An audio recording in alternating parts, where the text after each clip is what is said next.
Power 96.1, it's Atlanta's #1 hit music station. I'm Moran Tha Man, hanging out at Hangout Music Fest. Been enjoying myself, excuse me. And I got the pleasure to kick it with somebody that is very dope, Mr. Nightmare. What's up? Chilling, not on Elm Street, No. not before Christmas. At Hangout. Just Nightmare Just at regular Hangout. Nightmare. How you living, bro? I'm good, man. Really good.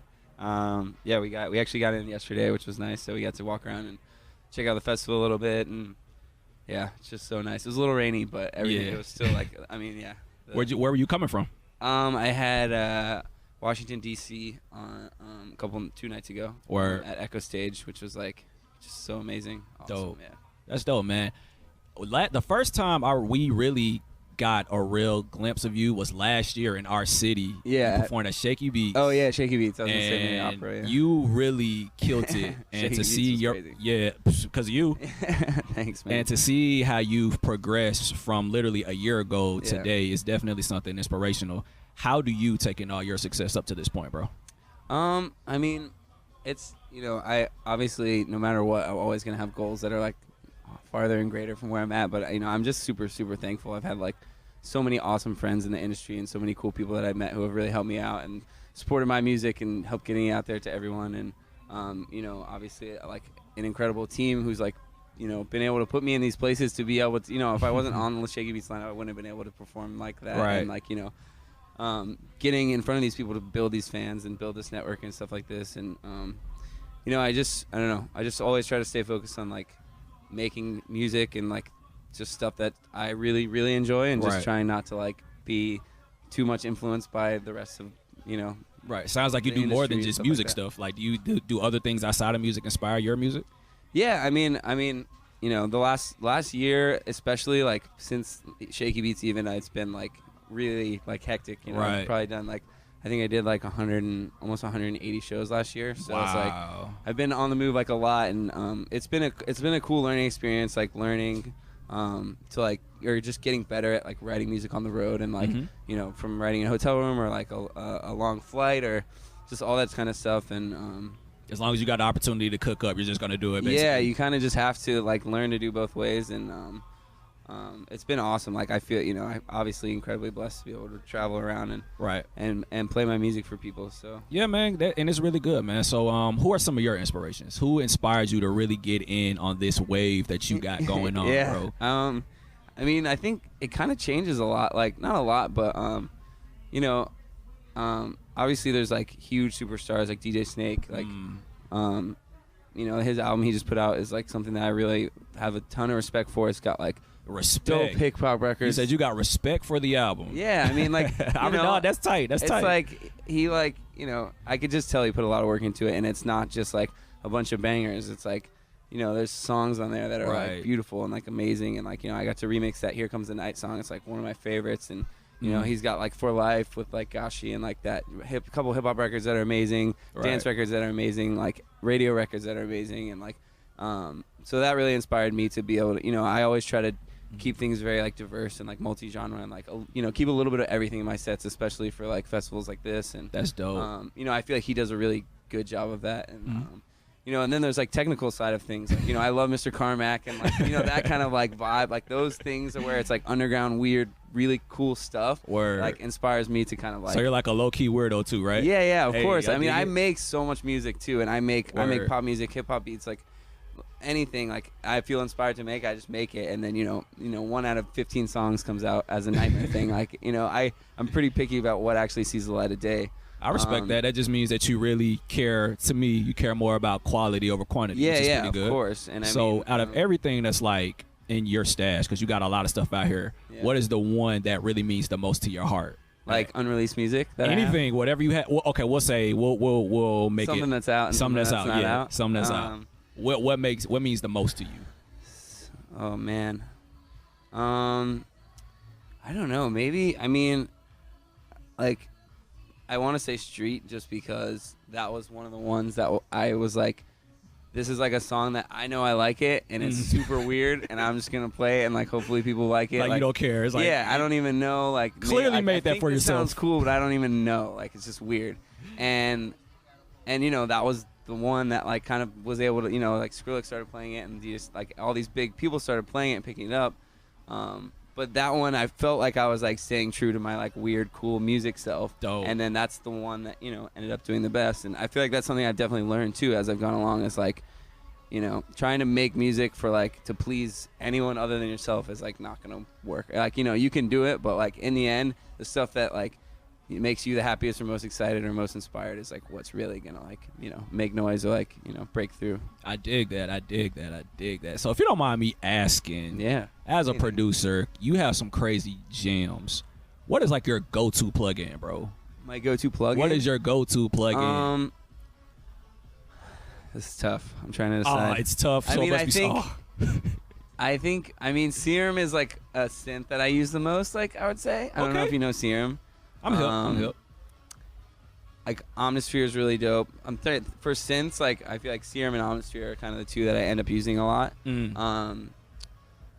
Yeah, it's tough. I don't know. I mean, I actually use a lot of built-in Ableton stuff, like mostly. Like a lot of the stock stuff in Ableton is what I use, and it's dope. I feel like a lot of people overlook like a lot of the basic stuff in there, but like you know, the grain delay in Ableton is like one of the things that I use that like no one really uses that much, but that's how I made like the cool stuff in Street, and like a lot of the really cool snares I could come up with are like with grain delay, and like there's like Corpus and like all these random kind of like audio effects that you wouldn't really use, but like if you kind of just experiment with them, like you can come up with really cool shit. And it's like I don't know. There's a few other effect plugins and stuff like that, but I mean I use Effectrix a good amount.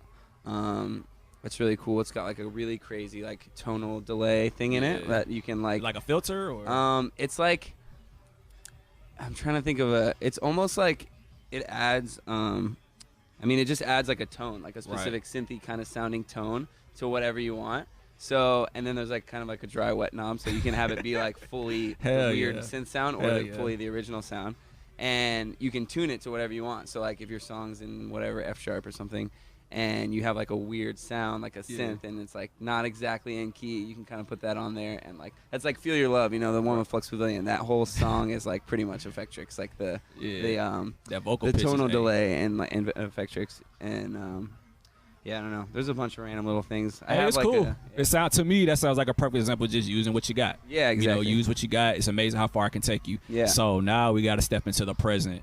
Yeah. This Lean Back remix. My boy. First of all, that was very bold. Yeah. That was very bold. That was very brave of you to take that classic and make it into your own. Yeah. What made you want to touch that? Because if you would have did it wrong, you would have potentially made a lot of people mad. Yeah. A lot of people. that they actually asked me to do that. Really? Yeah. So originally the label came to me and was like, "Yo, we're trying to make like a new version of Lean Back. Like it's gonna be you and Terror Squad and Fat Joe's like new song. Dope. You know what I mean? Dope. And then they were like it just became like a whole. Obviously, it's a major label, so it just became this whole thing, and like people were like trying to clear things, and like eventually it was like, okay, well we can't even do it anymore. And it was like, all right, we can do it, but it has to be like a remix, not like this. And then it was like, I don't like I made that song over a year ago, and it's kind of just been sitting, and I play it every Vegas set and like a bunch of like fun kind of like house party sets, or like if I play every like colleges and stuff, I always play that. But yeah, it was like I don't know, it's like that 100 BPM tempo too, which is like a little weird for me. Like I do it sometimes. How's that weird? But just the rhythm of it is weird. It's not weird. Like it's awesome. It's perfect for Vegas, that type of thing, and it's like a good like radio vibe. But it's like for sometimes I feel like when I'm playing, or like when I'm creating it, it's hard to keep that tempo really high energy because it's a little slower. Word. You know what I mean? And that I definitely was in like I don't know. I dig it. No, it ended up being cool. It took me a while to be like before I was happy with it. I made like 20 different versions because exactly like you said, I was like, you can't just like remix Lean Back, like such a classic song, and like I don't know. You did your thing. But I'm glad it came out. Yeah, man, you definitely did your thing. One thing I like, it really does feel like it doesn't. You were inspired, but you definitely made it your own. Yeah. So I definitely did that. So thank you for making something else that's dope for our ears. Definitely appreciate it. So what are some advice that you can give for some up-and-coming, DJs, producers, whoever? They see Nightmare. They want to be like Nightmare. Nightmare inspires me. Yeah. What is some advice you could give to them?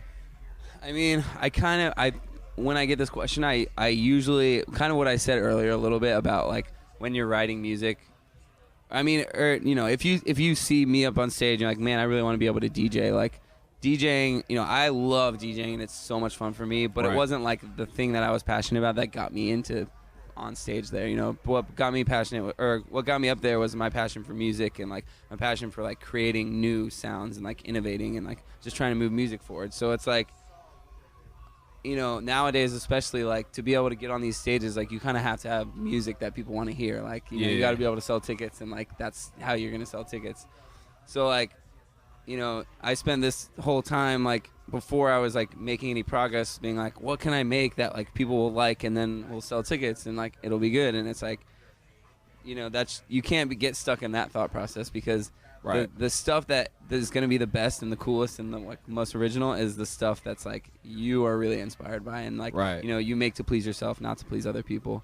And like, you know, and when you like, if you're doing anything creative, like you could be writing books, or you could be painting, or you could be producing music, and like, you know, you start doing it because you know that like you have good taste in it, and it's like, if I can get my ideas down, if I can create what I'm thinking of, like people will like it, and you know, so like my taste is good. and when you start actually doing the creative shit, like when you start painting, when I started producing music, you know, the first 3 years of songs that I made, I was like, okay, these are cool, but like I know they're not like amazing, just because my taste knows like they're not up to where they need to be like amazing. And so that's what I like, you know, everybody has to go through that, like no matter what, like what you're doing. Like there's going to be years, it could be 1 year, it could be 10 years, like where you're just working and you're trying to get your like creative work to like sound as good as what, you know, so that you're satisfied with it. And it can be super like disheartening and like super like depressing sometimes when you're just like making stuff and it doesn't sound like what you want it to sound like. But yeah, just knowing that like everybody goes through that, and just like fighting through and just constantly producing and like doing creative stuff is just like what you have to do. And yeah, just knowing that everybody goes through that too is like everybody a comforting goes thought, through it. And it's like you're not alone. Yeah, exactly. What Michael Jackson said, you are not alone. It takes time. Like you can't just like do it and, you know, be there. But you obviously got to start somewhere. And yeah, I don't know. Hey, it's all good, man. Is that useful? Yeah, that's very useful. Some kid is gonna watch this or listen to this and go, you know what? Yeah, Nightmare was right. Yeah. So now I'm about to put in this or work. Yeah, if you're feeling that, like, if you're feeling that way, it's like I've felt that way many times before. Every single person who's on the stage today has felt that way. Fucking Chance the Rapper, I'm sure he spent many days where he was just like, man, like whatever. He's written plenty of verses, I'm sure, that he wasn't happy with. And Word. You just gotta fight through it and keep writing, and then you win a Grammy later. You know, that's real. So Instagram, Twitter, everything's SoundCloud, Nightmare. Everything's Nightmare. Yeah, except Snapchat. What? Whoever has my Snapchat name, give it back to me. I don't know where you are. Give it back. In the world. You're trash. At Nightmare. Someone has the Snapchat. Everything else I have. I've got Instagram, Twitter, Facebook. Cool. Yeah. That's what's up. Well, man, thank you for your time. Yeah, of course. It's a pleasure kicking it with you. Thanks for the music, for the vibes. Yeah. Keep creating. Thank you guys for having me. Power 96.1. I'm Moran Tha Man. Nightmare. Peace. Be out.